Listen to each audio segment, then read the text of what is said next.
Hi hello అందరికీ welcome back to our Vasundhara వంటిల్లు. Rayalaseema special పులగం పల్లీల చట్నీ చేస్తున్నాను. ప్రాసెస్ చూసేయండి మీరు కూడా. ఒక కప్పు పెసరపప్పు తీసుకొని ఇలా దోరగా వేయించుకొని పక్కన పెట్టుకోవాలి.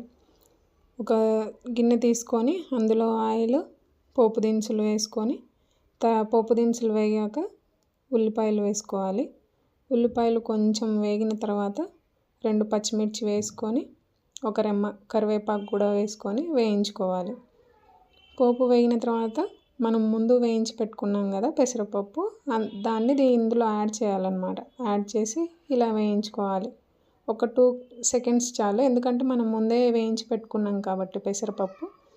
మనము ఎన్ని అయితే బియ్యం తీసుకుంటున్నామో గ్లాసు, దానికి 2 వాటర్ పోసుకోవాలి. నేను 2 గ్లాసుల రైస్ తీసుకున్నాను, 4 గ్లాసుల వాటర్ పోసుకుంటున్నాను. పెసరపప్పు కూడా వేస్తున్నాం కాబట్టి ఒక 1/2 గ్లాస్ ఎక్స్ట్రా పోసుకోండి. సాల్ట్ వేసుకొని నీళ్ళు తెల్ల కాగాలన్నమాట. మంచిగా తెల్ల కాగిన తర్వాత మనం ముందుగా కడిగి పెట్టుకున్న బియ్యాన్ని, 2 గ్లాసుల బియ్యాన్ని ఇందులో యాడ్ చేయాలి. రైస్ యాడ్ చేసిన తర్వాత ఒకసారి కలుపుకుందాము మొత్తం కలిసేలా, ఎందుకంటే పెసరపప్పు కింద ఉండిపోతుంది కదా. పెసరపప్పు రైస్ కలిస్తే మంచిగా 2 ఉడుకుతాయి. ఇలా మనం కలుపుకున్న తర్వాత మూత పెట్టి ఉడికించుకోవాలి. మధ్య మధ్యలో కలుపుతూ ఉండాలన్నమాట. ఇలా ఒకసారి కలిపిన తర్వాత నేను చూపిస్తున్నాను కదా, ఇలా కొంచెం వాటర్ అయిన తర్వాత హై టు మీడియం ఫ్లేమ్లో ఉంచొద్దు, సిమ్లో పెట్టేయాలి. మొత్తం సిమ్లో పెట్టేసి ఉడికించుకోవాలి. అప్పుడు అన్నం మంచిగా కుక్ అవుతుందన్నమాట. ఇలా ఒక్కొక్కసారి మధ్యలో కలుపుకుంటూ ఉడికించుకోవాలి. చూసారా, పొడి పొడిగా మంచిగా తయారైంది పులగం. ఇప్పుడు మనం ఈ కాంబినేషన్లో పల్లి పచ్చడి రెసిపీ చూసుకుందాము. పల్లీలను తీసుకొని ఇలా వేయించుకోవాలి. వేయించుకున్న తర్వాత పొట్టు తీసుకొని మిక్సీ చేసుకొని పక్కన పెట్టుకోవాలి పొడి.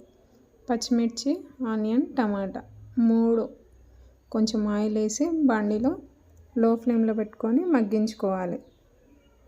ఇలా మగ్గిన తర్వాత 1 గ్లాస్ వాటర్ యాడ్ చేస్తున్నాను నేను. మీరు తీసుకున్న క్వాంటిటీకి తగ్గట్టు మీరు వాటర్ యాడ్ చేసుకోండి. ఇలా అవి మునిగేంత వరకు. అలా మునిగిన వాటర్ తర్వాత ఉడికించుకోవాలి మంచిగా. ఎలా ఉడికించుకోవాలంటే ఈ వాటర్ అంతా ఇంకిపోయి ఇలా ఆయిల్ బయటికి రావాలి. అప్పుడు ఒక రెమ్మ కరివేపాకు తీసుకొని ఇలా వేసి ఒక 2 సెకండ్స్ ఉంచిన తర్వాత కిందికి దించుకొని, నా దగ్గర రోల్ లేదు అందుకు నేను పప్పు గుత్తితో దంచుకుంటున్నాను. మీ దగ్గర రోల్ ఉంటే హ్యాపీగా మీరు రోల్లో దంచేసుకోవచ్చు. పచ్చిమిర్చి అవన్నీ మెదిగిన తర్వాత ఉప్పు, మనం ముందు పట్టు పెట్టుకున్న పల్లీల పొడి ఉంది కదా, అది వేసి ఇలా దంచుకొని పక్కన ఉంచుకోవాలి. టేస్ట్లో ఏం డిఫరెన్స్ ఉండదండి, చాలా బాగుంటుంది రోటి పచ్చడిలాగే. మీకు నచ్చిందా? నచ్చినట్లయితే ప్లీజ్ లైక్ చేయండి, షేర్ చేయండి, సబ్స్క్రైబ్ చేసుకోండి.